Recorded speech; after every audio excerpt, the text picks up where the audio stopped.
الحمد لله نحمده ونستعينه ونستغفره ونؤمن به ونتوكل عليه ونعوذ بالله من شرور أنفسنا ومن سيئات أعمالنا من يهده الله فلا مضل له ومن يضلل فلا هادي له ونشهد أن لا إله إلا الله وحده لا شريك له ونشهد أن سيدنا وحبيبنا وشفيعنا ومولانا محمدا عبده ورسوله صلى الله تعالى عليه وعلى آله وأصحابه وأزواجه وذرياته وبارك وسلم تسليما كثيرا كثيرا. أما بعد فقد قال الله تبارك وتعالى في كتابه العظيم والذين إذا ذكروا بآيات ربهم لم يخروا عليها صما وعميانا. وقال الله تبارك وتعالى إن في خلق السماوات والأرض واختلاف الليل والنهار لآيات لأولي الألباب الذين يذكرون الله قياما وقعودا وعلى جنوبهم ويتفكرون في خلق السماوات والأرض ربنا ما خلقت هذا باطلا سبحانك فقنا عذاب النار.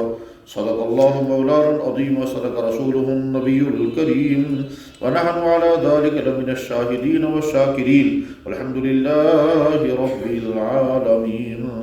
يا رب صل وسلم دائما أبدا على حبيبك خير الخلق كلهم. محترم بزرگوں دوستو، اللہ نے اس انسان کو اس دنیا میں جن جن چیزوں کی ضرورت ہو سکتی تھی وہ ساری چیزیں اس کو عطا کی ہیں. انسان کو آنکھوں کی ضرورت تھی، انسان نے مانگی نہیں، اللہ نے آنکھیں بھی دیں اور آنکھوں کے اندر دیکھنے کی طاقت بھی دی. انسان زندگی نہیں گزار سکتا تھا جب تک وہ اپنی بات دوسرے کو نہ سنائے اور دوسری کی بات نہ سنے. تو ان دونوں کے لیے بولنا بھی ضروری ہے اور سننا بھی ضروری ہے. تو بولنے کی طاقت بھی دی اور سننے کی طاقت بھی دی. انسان کچھ نہیں کر سکتا تب تک جب تک وہ سوچے نہ، اور سوچنے کے ساتھ کچھ چیزوں کو یاد رکھے، ان کو سٹاک بنائے، پھر وہ جو یاد چیزیں ہیں ان کے بعد آگے فیصلے کریں. اس کے لیے اللہ نے میموری سسٹم دیا، چیزوں کو سمجھنے کی طاقت دی. انسان کو سنتا ہے، سمجھتا ہے، یاد رکھتا ہے، پھر اس کے بعد فیصلے کرتا ہے. اس کی مثال اگر ہم سمجھیں تو یوں کہہ سکتے ہیں کہ گھر والوں نے یہ کہا کہ فلاں چیز لے کر کے آؤ، تو ہم نے ذہن میں رکھا اس کو. اب اس کے بعد سوچتا ہے میں یہ چیز فلاں جگہ سے لوں گا یا فلاں جگہ سے لوں گا، کوالٹی والی چیز کہاں سے ملے گی، سستی کہاں سے ملے گی، ٹھیک، مجھے بارگیننگ کیسے کرنی ہے، اور اس کے بعد پھر چیز کو اچھے سے اچھا میں کیسے، یہ سب سوچ کر کے اس کے بعد پھر انسان قدم اٹھاتا ہے. تو گویا انسان کو اللہ نے سوچنے کی، سمجھنے کی، یاد رکھنے کی اور ڈیسیژن لینے کی طاقت دی ہے. یہ تمام طاقتیں اللہ نے انسان کو عطا کی ہیں تو انسان زندگی گزار رہا ہے. جیسے یہ ساری چیزیں ہیں، یعنی دیکھنے کے لیے آنکھیں، سننے کے لیے کان، چلنے کے لیے پاؤں، کام کے لیے ہاتھ، فیلنگ، ایموشن، دراصل کی انہی میں سے ایک اہم ترین چیز اللہ نے انسان کو عطا کی ہے، وہ ہے سوچ، عقل، شعور. اس کو اللہ تعالیٰ شان و قرآن کریم میں بار بار کہتے ہیں اس کو استعمال کرو. اس کو جس مقصد کے لیے میں نے تمہیں اس کو دیا، اس کو سوچ. تو سوچ کو استعمال کرنا ایک مومن کی 10 ذمہ داریوں میں سے ایک اہم ذمہ داری ہے کہ وہ اپنی عقل کو بھی استعمال کرے. لیکن کس چیز میں استعمال کرے گا؟ تو جواب یہ ہے ہزاروں چیزیں ہیں جن میں ہم اپنی عقل کو استعمال کر سکتے ہیں. قرآن کریم میں اللہ تعالیٰ شانہ ترغیب دیتے ہیں کہ غور کیا کرو، سمجھا کرو، نصیحت حاصل کیا کرو، اپنی ذات پر بھی اور کائنات میں پھیلی ہوئی چیزوں پر بھی. اللہ تعالیٰ فرماتے ہیں تمہارے جسم کے اندر میری قدرت کی عجیب عجیب نشانیاں موجود ہیں، کائنات کے ہر مخلوق کے اندر میری قدرت کی عجیب عجیب نشانیاں موجود ہیں. تم غور کرو گے تو اپنے جسم کی نشانیاں بھی تم کو نظر آ جائیں گی، اور غور کرنے لگو گے تو کائنات میں پھیلی ہوئی ایک ایک چیز تم کو میری قدرت کی، میری حکمت، میری رحمت، میری عطا، میرے احسان کا سارا نقشہ تمہیں سکھائیں گی. سنوریہم آیاتنا فی الآفاق وفی انفسہم، میں اپنی قدرت کی نشانیاں کائنات کے چپے چپے پر ڈال چکا ہوں، پھیلا چکا ہوں. تم غور کرو، غور کرنے بعد تم کو سمجھ میں آ جائے گا. فرماتے ہیں وفی انفسکم افلا تبصرون، تمہارے جسموں کے اندر کیا کیا میں نے رکھا ہے اس پر سوچو، تو غور کرو، اور غور کرنے کے بعد پھر یہ بھی سوچو اگر یہ نہ ہوتا پھر کیا ہوتا. جو چیز میں نے تمہیں دی اس کے بارے میں فوراً یہ سوچو اگر یہ نہ ہوتی پھر کیا ہوتا. تو تمہیں نہ ہونے کی صورت میں اس کی دوسری صورت سمجھ میں آ جائے گی. اگر یہ چیز نہ ہوتی تو پھر کیا ہوتا, تو پھر کیسی مشکلات تم کو سامنے آتی وہ تم کو سمجھ میں آ جائیں گی. یہ بہت اہم ترین اصول میں عرض کر رہا ہوں. اگر اللہ کرے یہ سمجھ میں آ جائے کہ جو چیز اللہ نے دی ہے اگر وہ نہ ہوتی تو پھر کیا ہوتا. پھر جو ہوتا وہ کہیں کائنات میں کہیں نہ کہیں نظر آئے گا. وہ کہاں نظر آئے گا؟ جن کے پاس وہ نہیں ہے. آنکھ ہے, اگر یہ نہ ہوتی تو پھر کیا ہوتا؟ تو اندھوں کو دیکھ لیجیے وہ کیسے دھکے کھاتے ہیں. بولنے کی طاقت ہے, اگر یہ نہ ہوتی تو پھر کیا ہوتا؟ تو گونگوں کو دیکھ لیجیے. چلنے کی طاقت ہے, اگر یہ نہ ہوتی تو پھر کیا ہوتا؟ کوئی لنگڑوں کو دیکھ لیجیے. کھانا میسر ہے, اگر یہ نہ ہوتا تو ان کو دیکھیں جو بھیک مانگنے پہ مجبور ہے. صحت میسر ہے, اگر یہ نہ ہوتی تو بیماروں کو دیکھیں. اور اگر کبھی کبھی, اب تو چونکہ مزاج نہیں رہا ہے نصیحتیں حاصل کرنے کا, ورنہ ایک بہترین طریقہ ہے نصیحت حاصل کرنے کا, کبھی کبھی ہسپتال جانا چاہیے اور ہسپتال جا کر کے لوگوں کے حالات دیکھنے چاہیے. یہ بیچارہ کتنا صحت مند اور آپ کس حالت میں ہے. اور جب الگ الگ قسم ہسپتالوں میں انسان پہنچتا ہے تو حیران ہو کر دیکھ کر کس آدمی کا کیا حال ہے, اور پھر اپنے بارے میں غور کرے, یا اللہ ان تمام چیزوں سے میں بچا ہوا ہوں. تو غور و فکر کا مزاج بننا چاہیے. اللہ تعالیٰ شانہ قرآن کریم میں جگہ جگہ اس کی ترغیب دیتے ہیں کہ ایمان والوں کی ایک صفت یہ ہے کہ وہ غور کرتے ہیں, سوچتے ہیں, ایک ایک چیز کے سے وہ نصیحت حاصل کرتے ہیں, اور پھر یہ بھی دیکھتے ہیں میں نے ان کو کیا نعمتیں عطا کی ہیں اس پر شکر گزار ہوتے ہیں, اور کن مصیبتوں سے بچایا ہے اس پر شکر گزار ہوتے ہیں. اور اگلا یہ بھی کہ میں اس نعمت کا استعمال کرتے ہوئے غلطی کہاں کر رہا ہوں, غلطی کہاں کر رہا ہوں, وہ بھی سمجھ میں آ جاتا ہے. جب ہم غور کریں گے تو اللہ نے ہمارے ساتھ معاملہ کیا کیا ہے. ہمارے ساتھ معاملہ اللہ نے کیا پوری فیاضی کا معاملہ کیا, رحم کا معاملہ کیا کہ ہر چیز ہمیں عطا کی. نہ اندھا بنایا, نہ بہرا بنایا, نہ گونگا بنایا, نہ پاگل بنایا, نہ اب نارمل رکھا, نہ ٹانگوں میں کوئی کمی رکھی, نہ ہاتھوں میں کوئی کمی رکھی, خوبصورت جوانی عطا کی, سارا جسم عطا کیا, گھر عطا کیے, پڑھنے کے لیے سورسز عطا کیے, تعلیم پڑھی ہم نے, لکھے پڑھے انسان ہیں, ان پڑھوں میں سے نہیں ہیں. پھر ایسے بھی دنیا میں لوگ ہیں کہ جو ہدایت سے محروم ہیں, اور ایسی ہدایت سے ایسے محروم ہیں ان کو یہ بھی پتہ نہیں کہ ہم ہدایت سے محروم ہیں. خدا کی زمین پر رہ کر کے خدا کو جانتے نہیں ہیں.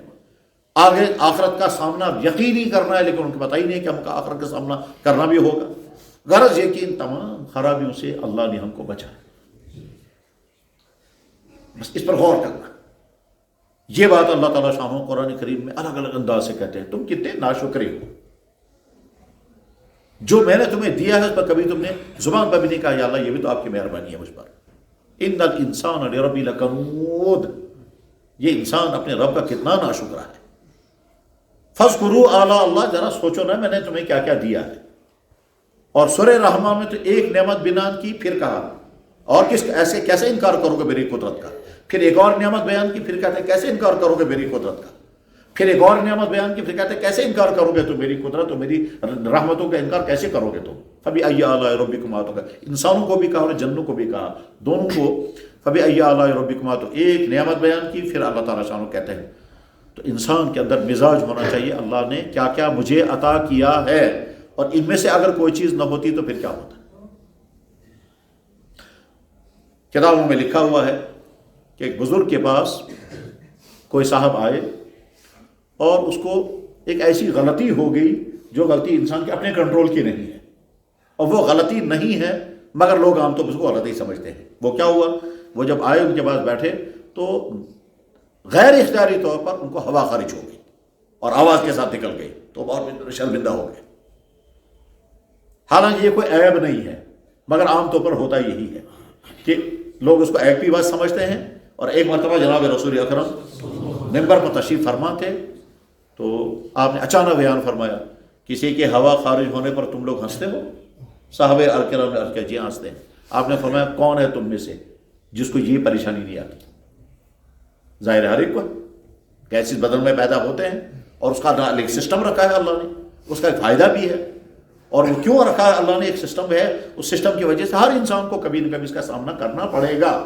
بلکہ بعض لوگوں کو تو بہت ہی بڑی پریشانیاں رہتی ہے، بالکل ایسے ہی جیسے انسان تھوکتا ہے، جیسے انسان چھوٹا پیشاب کرتا ہے، بڑا پیشاب کرتا ہے، اسی طرح سے یہ بھی اللہ نے سسٹم رکھا ہے۔ تو اس بزرگ کے پاس وہ شخص آئے اور ان کا ہوا خارج ہو گئے تو رونے لگے، نہیں وہ تو شرمندہ ہو گئے اور یہ بزرگ رونے لگے۔ تو وہ بیچارہ پہلے سوچتا رہا ان کو رونا کیوں آ گیا، ایک طرف سے اس کو شرمندگی تھی، دوسری طرف سے اس کو ان کے رونے پر تعجب تھا۔ جب کافی دیر ہو گئی تو اس نے کہا حضرت مجھے اگر غلطی ہوگی تو مجھے معاف کر دیں، مگر آپ رو۔ انہوں نے کہا نہیں بھائی تمہاری غلطی کی وجہ سے نہیں رو رہا ہوں، مجھے ایک اور چیز خیال آ گئی۔ تو اس نے پوچھا حضرت کیا خیال آیا؟ کہنے لگا مجھے یہ خیال آیا کہ یہ جو انسان کے جسم میں گیس پیدا ہوتا ہے، اگر اس کا نکالنے کا سسٹم اللہ نے نہ رکھا ہوتا تو پھر انسان کا کیا بنتا۔ پھر مجھے خیال آیا کہ میں نے آج تک کبھی اللہ کا شکر ادا نہیں کیا، اب اگر اللہ تعالیٰ شانہ مجھ سے فرمائیں گے کہ یہ جو تیرے اندر گیس پیدا ہوتا ہے اس کو میں نے باہر نکالنے کا سسٹم رکھا ہے، تو نے آج تک اس کا شکر نہیں پڑا، میں سسٹم فیل کر رہا ہوں، تو پھر میرا کیا بنے گا؟ اب جب مجھے فکر پڑ گئی اسی کو مجھے رونا آ گیا۔ میں اللہ سے معافی مانگتا ہوں، یا اللہ میں نے اس نعمت کا آپ کا شکر ادا نہیں کیا، مجھے معافی دے دیجیے۔ اس پر مجھے رونا آ گیا۔ غرض یہ کہ انسان اس پر غور کرتا رہے کہ مجھے اللہ نے دیا کیا کیا ہے، اگر ان میں سے کوئی چیز میرے پاس نہ ہوتی تو میرا انجام کیا ہوتا اور میری حالت کیا ہوتی اور کن مشکلات میں پھنستا۔ اس کے لیے اللہ نے انسان کو سوچ عطا کی ہے، عقل عطا کی ہے۔ اس سوچ اور عقل کے نتیجے میں ہم ان چیزوں تک پہنچ سکتے ہیں جن چیزوں تک عام طور پر ابھی نہیں پہنچتا ہے، لیکن پہنچے گا تب جب انسان سوچنے لگے گا۔ ایک تو اللہ کی نعمتوں کو سوچنا ہے، دوسرے ان نعمتوں کا ہم استعمال صحیح کر رہے ہیں یا غلط کر رہے ہیں۔ اللہ نے دماغ دیا ہے، اس دماغ سے ہم اچھا بھی پلان بنا سکتے ہیں اور غلط کلام بھی بنا سکتے ہیں، اچھی بات بھی سوچ سکتے ہیں، بری بات بھی سوچ سکتے ہیں۔ اس دماغ کے ذریعے سے ہم گناہ کی باتیں بھی سوچتے ہیں، دماغ کے اندر بھی گناہوں کی لذت ہو۔ چاہتے بعض لوگوں کو یہی وہ صرف سوچوں کے گناہ میں رہتے، چاہے وہ سوچوں کا گناہ کسی بھی قسم کا ہو، لیکن سوچوں کا گناہ۔ انسان اپنے دماغ کو ڈسٹ بین بھی بناتا ہے، اسے برے خیالات رکھتا ہے۔ یہ برے خیالات اللہ کی ذات کے بارے میں بھی ہو سکتے ہیں، نبیوں کے بارے میں، اسلام کے بارے میں، خواتین کے بارے میں، غلط پلاننگ کے بارے میں، بری چیزوں کے بارے میں سوچنا، اس میں بعض دفعہ انسان کو لذت بھی آتی ہے۔ تو انسان اپنے دماغ کا غلط استعمال کرتا ہے، انسان اپنی عقل کا غلط استعمال کرتا ہے، انسان اپنی آنکھ کا غلط استعمال کرتا ہے، انسان اپنی زبان کا غلط استعمال کرتا ہے، انسان اپنے کانوں کا غلط استعمال کرتا ہے، اور کرتا ہی انسان خود ہی ہے۔ یہی وجہ ہے کہ جناب رسول اکرم صلی اللہ علیہ وسلم نے فرمایا جو آدمی مجھے گارنٹی دے گا ان چیزوں کا غلط استعمال نہیں کرے گا، میں اس کو گارنٹی دیتا ہوں وہ جنت میں ضرور جائے گا۔ کن چیزوں کا؟ تو ایک حدیث میں تو آپ نے فرمایا 2 اور ایک حدیث میں آپ نے فرمایا 6 چیزیں۔ 2 چیزیں اگر تم نے مجھے گارنٹی دی ان کا غلط استعمال نہیں کرو گے تب میں تمہیں گارنٹی دیتا ہوں تم جنت میں جاؤ گے۔ وہ 2 چیزیں ایک حدیث میں بیان فرمائی، ایک آنکھ نہیں، ایک دونوں جبڑوں کے بیچ کا پورشن یعنی زبان، اور ایک دونوں رانوں کے درمیان کا حصہ۔ حدیث کے الفاظ اس طرح سے ہیں، میں یضمن لی ما بین لحییہ وما بین فخذیہ، جس نے ضمانت لی، جس نے ضمانت دی مجھے، جس نے مجھے گارنٹی دی یہ کہ وہ غلط استعمال نہیں کرے گا اس حصے کا جو منہ کے اندر ہوتا ہے وہ ہے زبان، وما بین فخذیہ، اور اس حصے کا جو دونوں رانوں کے بیچ کا پورشن ہے اس کا غلط استعمال نہیں کرے گا، اضمن لہ الجنہ، میں اس کو ضمانت دیتا ہوں وہ میرے ساتھ جنت میں آئے گا۔ ایک حدیث میں، اور دوسری حدیث میں آپ نے فرمایا 6 چیزیں کہ جو ان کا مجھے ضمانت دے گا ان کا غلط استعمال نہیں کرے گا۔ ایک حدیث میں 5 چیزیں ہیں کہ جو ان کا مجھے گارنٹی دے گا کہ ان کا غلط استعمال نہیں کرے گا، میں اس کو ضمانت دیتا ہوں وہ جنت میں آئے گا۔ نمبر 1 آنکھ، نمبر 2 زبان، نمبر 3 ہاتھ، نمبر 4 پاؤں، نمبر 5 پیٹ، کھانا، پیٹ میں کیا بھر رہا ہے۔ میں بھوکا رہوں گا لیکن غلط چیز اپنے پیٹ میں نہیں ڈالوں گا۔ جو گارنٹی دے گا کہ ان 5 چیزوں کا کنٹرول کرے گا تو اللہ کے نبی فرما رہے ہیں کہ میں اسے گارنٹی دیتا ہوں کہ وہ میرے ساتھ جنت میں آئے گا۔ اس کے معنی یہ ہے کہ انسان خود اپنے آپ کا غلط استعمال کرتا ہے، اور غلط استعمال کرنے کے نتیجے میں انسان خود اپنے آپ کو تباہی کے لیے تیار کرتا ہے۔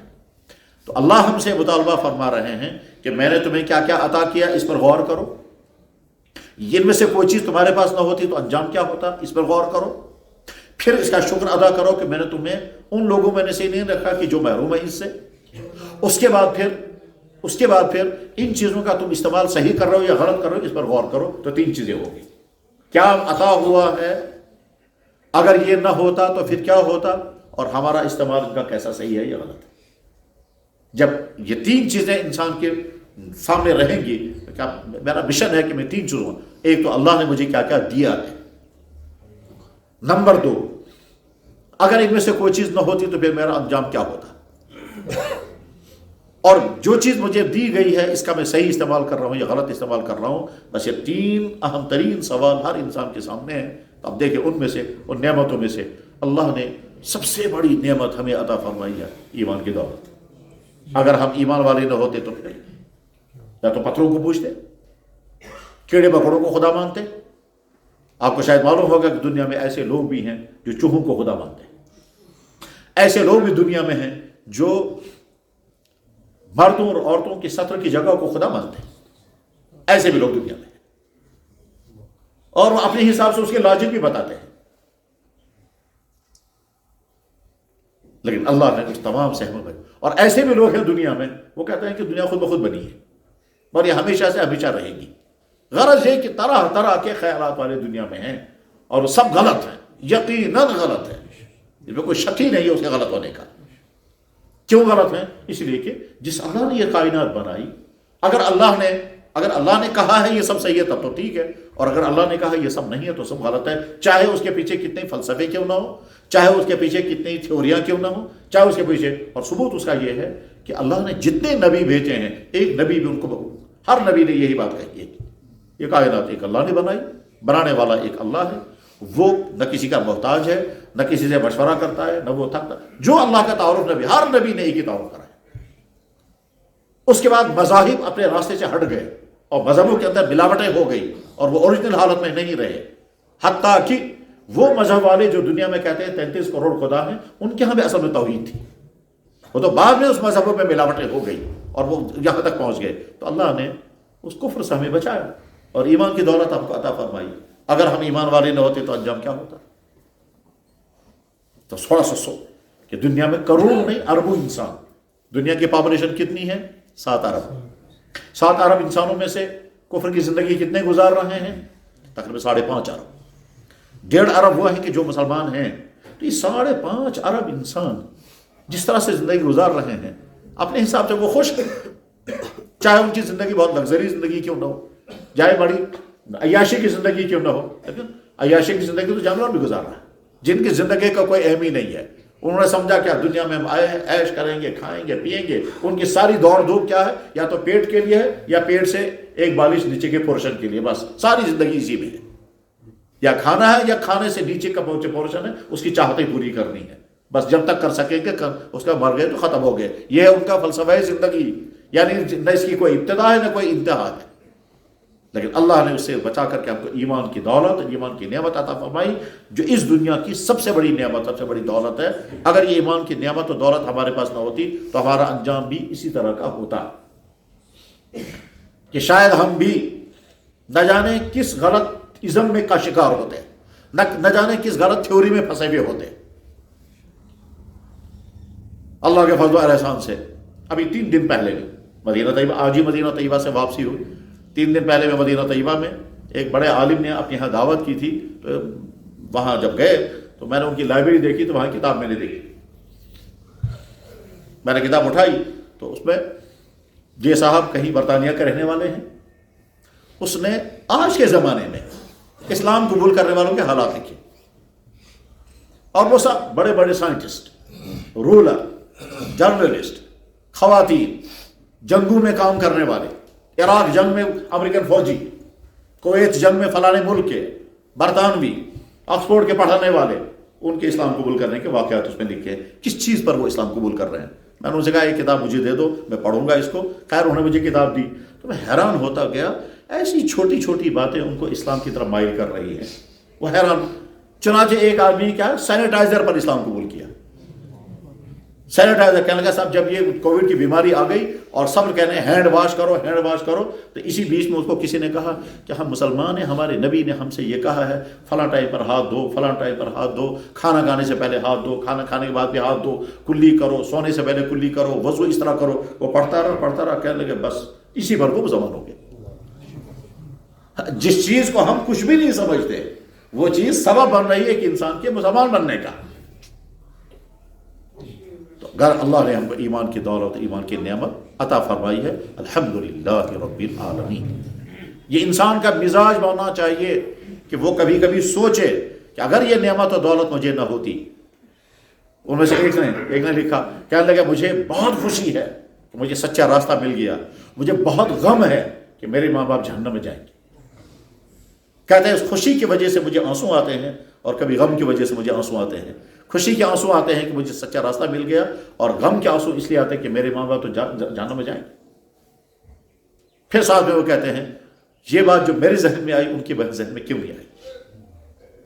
چاچا میں ایک رومن کیتھولک عیسائی، وہ کہتا ہے میں چرچ میں جاتا کرتا، میرے والد بہت بڑے چرچی تھے، اور ان کا انجام اب یہ ہوگا، میں غرض یہ کہ اللہ نے ایمان کی دولت و نعمت عطا فرمائی، یہ ایمانوں کی نعمت ہم سے مطالبہ کر رہی ہے، تم اللہ کی عطاؤں پر غور کرو، اللہ نے تمہیں کیا کیا عطا کیا ہے، اور ساتھ میں یہ سوچو ان میں سے اگر کوئی چیز تمہارے پاس نہ ہوتی تو تم کو سمجھ میں آ جاتا کس مصیبت میں پھنس گئے۔ اس کی مثال بتائی گئی ہے، تمہارے پاس دانت ہیں، کبھی تم نے شکر نہیں پڑا، جب دانت نکل جائیں گے پھر دیکھنا تمہاری شکل کیسی بنے گی، اور پھر دیکھنا کیسے لوگوں کو دیکھتے رہو گے، ہاں میرے پاس دانت ہوتے میں بھی ایسے کھانا کھاتا، میں بھی ایسے مزے کے ساتھ چباتا، اب چبا نہیں پاتا ہوں، تو اس وقت تم کو سمجھ میں آئے گا دانت نہ ہونے کا، لیکن جب تک تھے تب تک تم نے شکر نہیں پڑا۔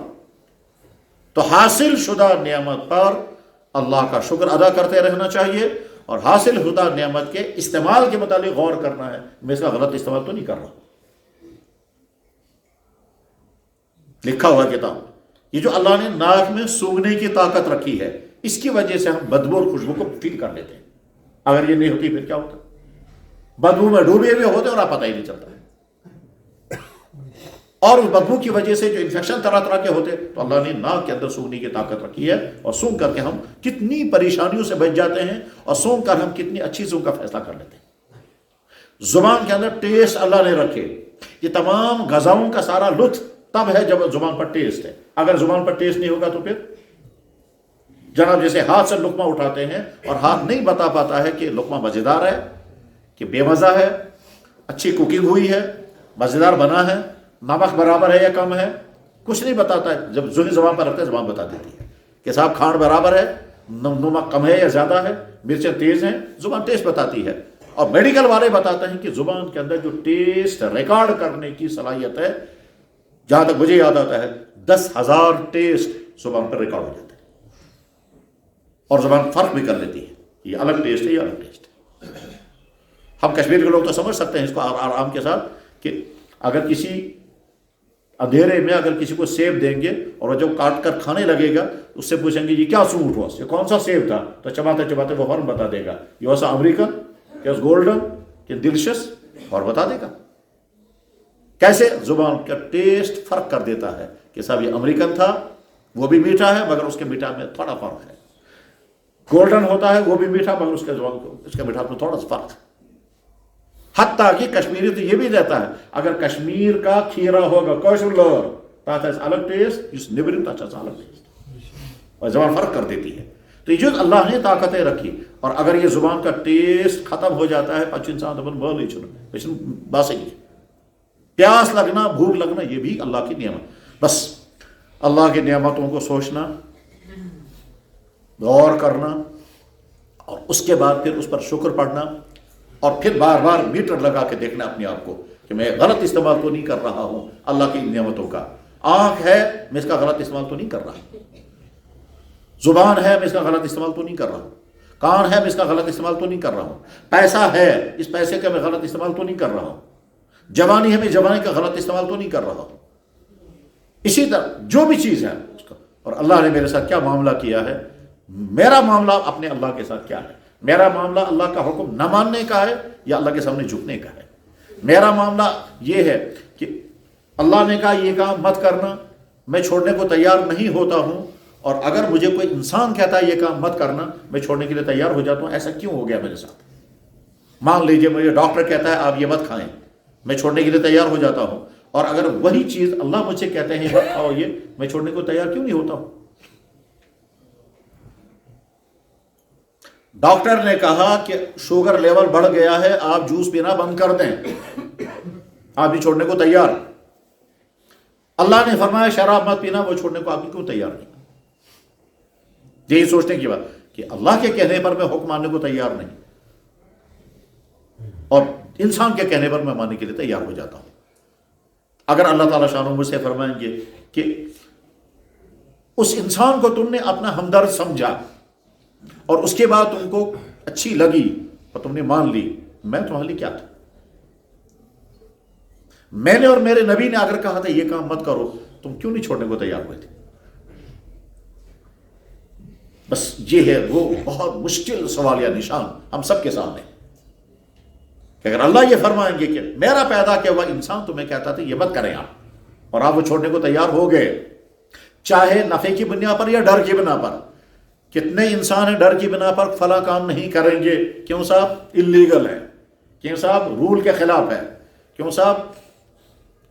کسی ادارے نے اس کو بین کر دیا ہے لہذا آپ اسے بچ رہے ہیں۔ ادارے کے بین کرنے سے وہ بھی میرے جیسے انسان ہیں، تم کام کرنے چھوڑنے کو تیار ہو جاتے ہو۔ لیگل انلیگل انسانوں نے فیصلہ کیا، تم کہتے ہو یہ انلیگل ہے لہذا ہم نہیں کر سکتے ہیں۔ میرا بھی تو بنایا ہوا قانون تھا، وہاں تم کو نظر نہیں آئی لیگل انلیگل؟ وہاں تمہیں نظر ہے کہ صاحب اگر ہم نے اس کی خلاف ورزی کی قانون کی زد میں آ جائیں گے، قانون کی زد میں آ جائیں گے، پھر کیا ہوگا؟ کیا پنشمنٹ ہوگی، پھر کیا ہوگا؟ سزا بھی لگ سکتی ہے۔ اور میں نے جو سزائیں بیان کی تھی وہاں تمہارے ذہن میں یہ خیال کیوں نہیں آیا؟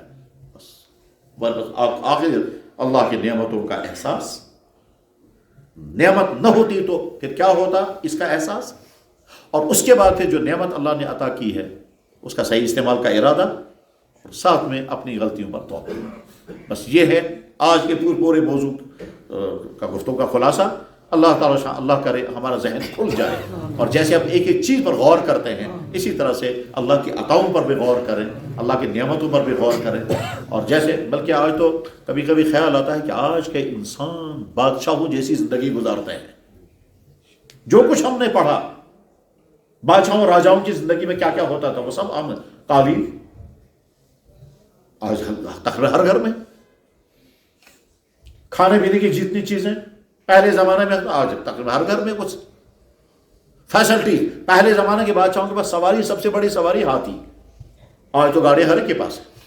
سردی اور گرمی کے جیسے انتظامات آج ہر گھر میں ہیں، وہ پہلے زمانے میں بادشاہوں کے یہاں کئی باتھ روم میں وہ پانی گرم کیا جاتا تھا، اس کے علاوہ اور کوئی سردی گرمی کا انتظام، کیونکہ زمانہ ہی وہی تھا، اس میں وہ فیسلٹیز نہیں تھی۔ آج فیسلٹیز کا زمانہ ہے، وہ فیسلٹیز ہر انسان کو میسر ہے۔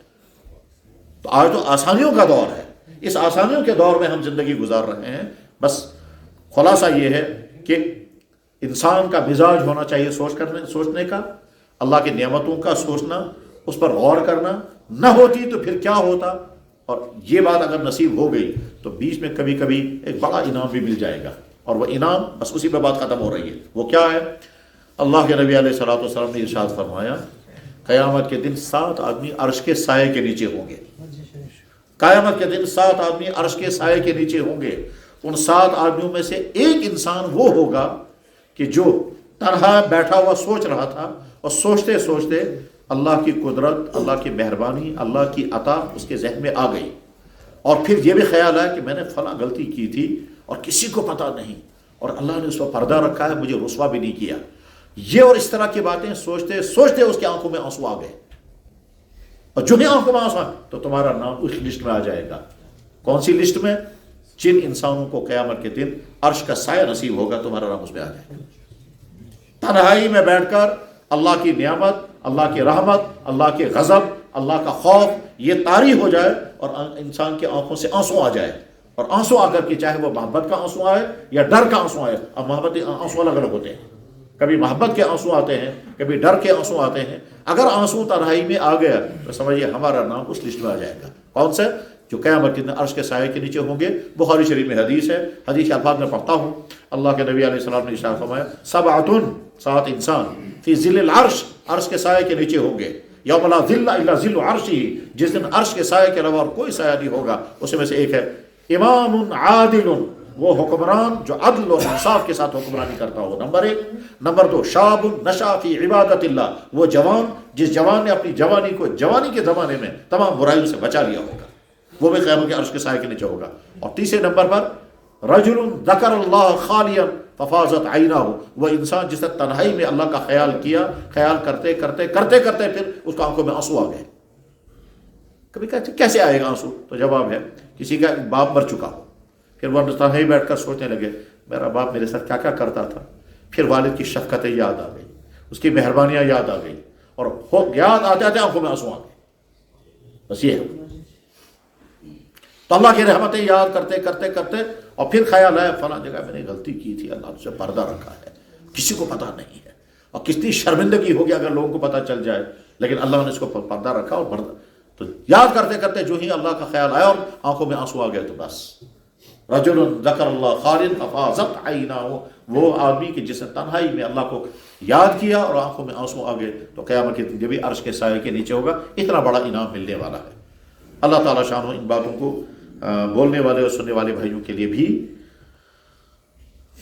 دنیا اور آخرت میں صحیح راستے پر جمنے کا ذریعہ بنائے۔ وآخر دعوانا ان الحمد للہ رب العالمین برحمتک یا ارحم الراحمین آمین۔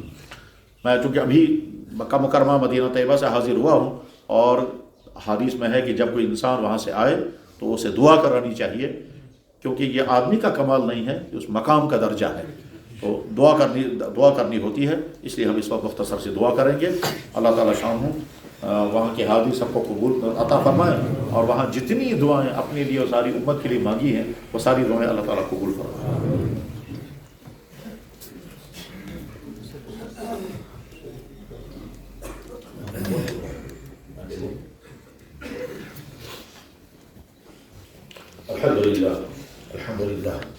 الحمد لله الذي هدانا لهذا وما كنا لنهتدي لولا ان هدانا الله. الحمد لله الذي هدانا لهذا وما كنا لنهتدي لولا ان هدانا الله. الحمد لله الذي هدانا لهذا وما كنا لنهتدي لولا ان هدانا الله. اللهم صل وسلم وبارك على سيدنا وحبيبنا وشفيعنا ومولانا محمد وعلى اله واصحابه اجمعين يا رب العالمين يا رب العالمين يا رب العالمين یا اللہ یا اللہ یا اللہ، ہم نے آپ کو دیکھا نہیں ہے، یقیناً نہیں دیکھا، مگر جیسے ہمیں دنیا کے ہزاروں ان چیزوں کا یقین ہے جن کو ہم نے نہیں دیکھا ہے، اسی طرح سے بلکہ اس سے بڑھ کر کے آپ کے ہونے کا یقین ہے۔ جب ہم ہیں تو ہمارا وجود بتا رہا ہے کہ ہم کو کوئی پیدا کرنے والا بھی ہے۔ یا اکرم الاکرمین یا ارحم الراحمین، عمدہ کھانا سامنے آتا ہے، وہ پتہ چلتا ہے کہ کوئی پکانے والا تو ہے۔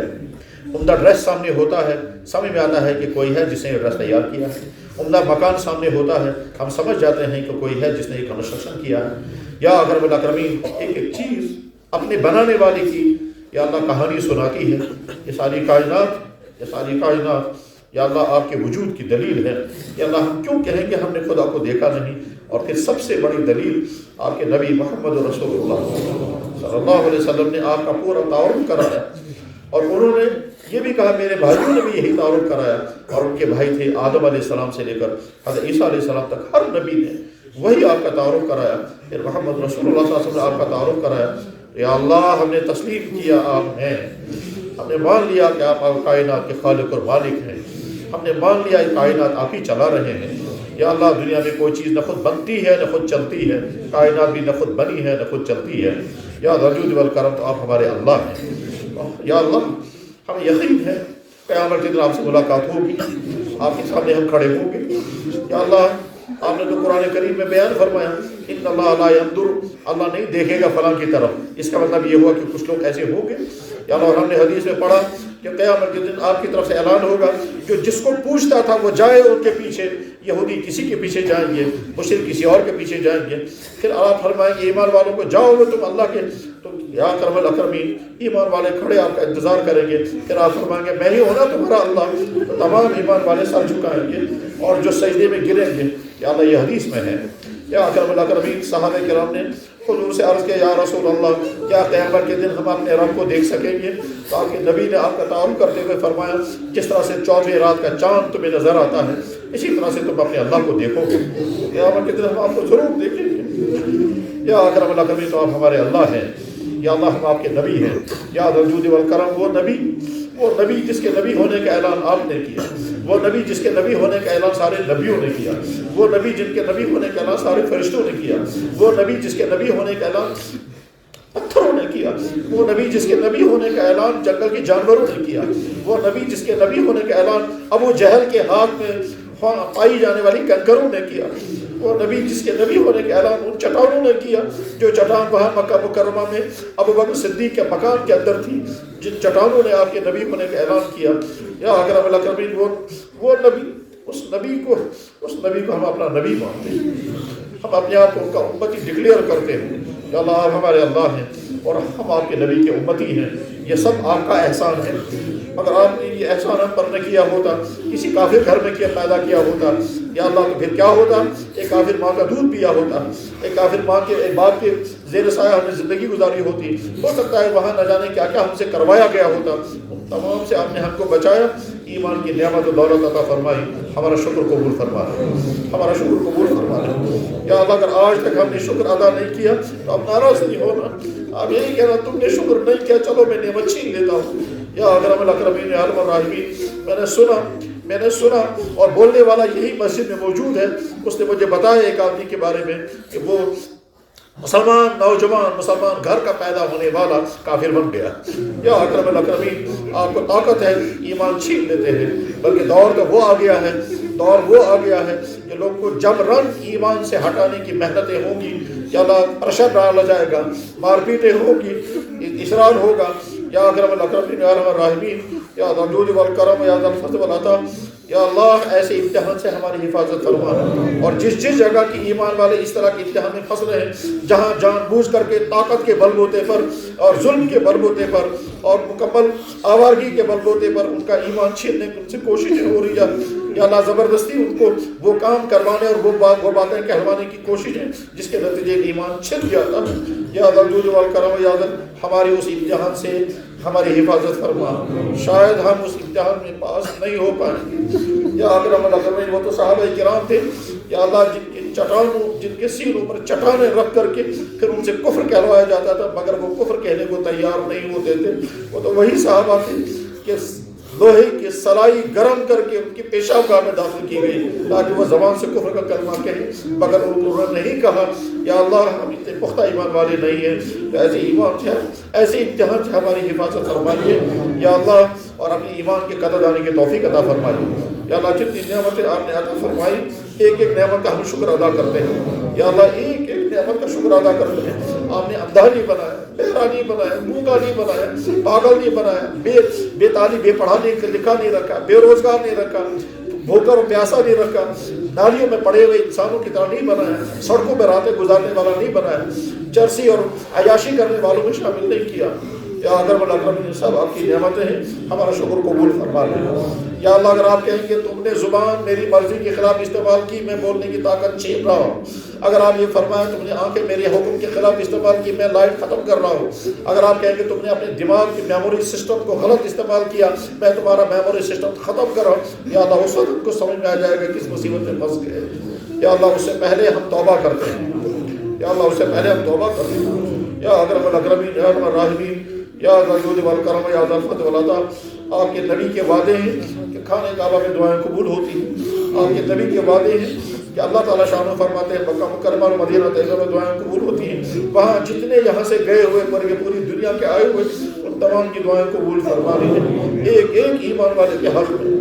یا اللہ ہم یہاں جتنے بیٹھے ہیں، یا اللہ آپ کو سجدہ کرنے کے لیے بیٹھے ہیں، آپ سن رہے ہیں، آپ ہمارے اللہ ہیں، ہم آپ کے بندے ہیں، یا اللہ ہم سچے دل سے پڑھتے ہیں اشہد ان لا الہ الا اللہ واشہد ان محمد رسول اللہ، علی ہذہ شہادۃ نحیا وعلیہا نموت انشاءاللہ، علی ہذہ شہادۃ نحیا وعلیہا نموت انشاءاللہ، علی ہذہ شہادۃ نحیا وعلیہا نموت انشاءاللہ، یا رب العالمین، یا رب العالمین، یا رب العالمین۔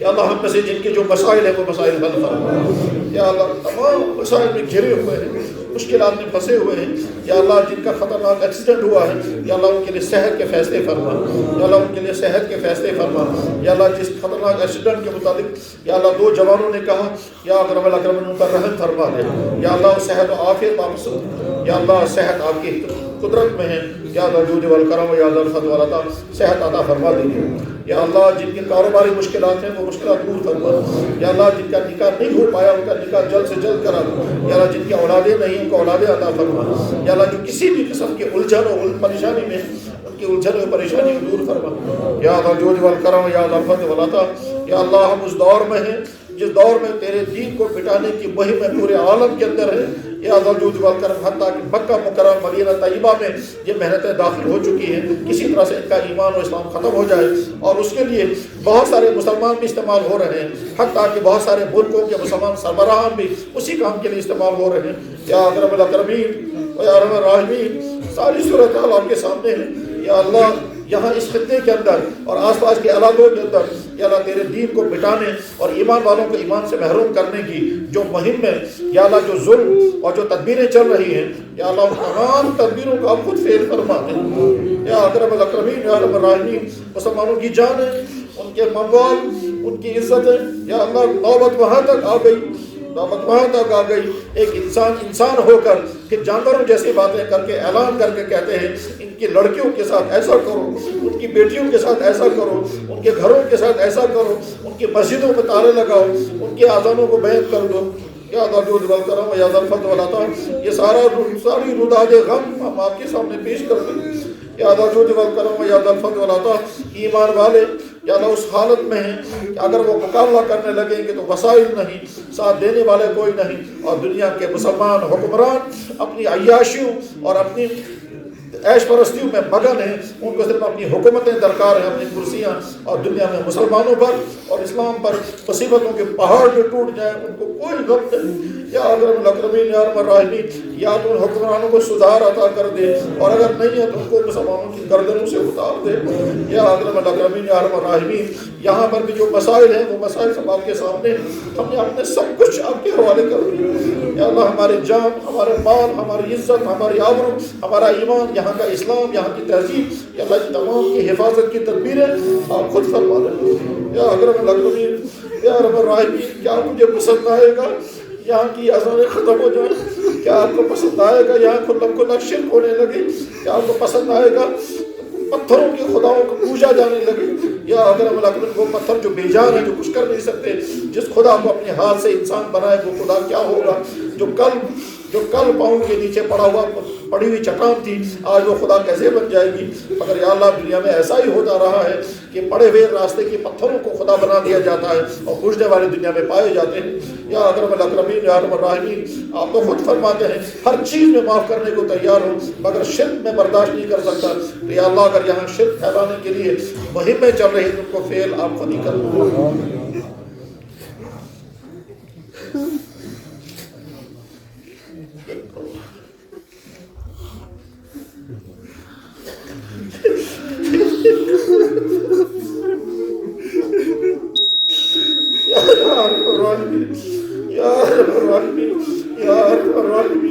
یا اکرم الاکرمین یا خیر الناصرین یا خیر المسئولین یا مجیب دعوت المضطرین یا ذا الجود والکرم یا ذا الفضل والعطا یا ذا المن والحسان یا من هو قادر علی کل شیء یا من هو قادر علی کل شیء یا من هو من ذا الذی یفعل بما یشاء یا من ذا الذی قال انما امره اذا اراد شیئا ان یقول له کن فیکون یا رب العالمین یا رب العالمین۔ سبحان ربک رب العزة عما یصفون، سلام علی المرسلین۔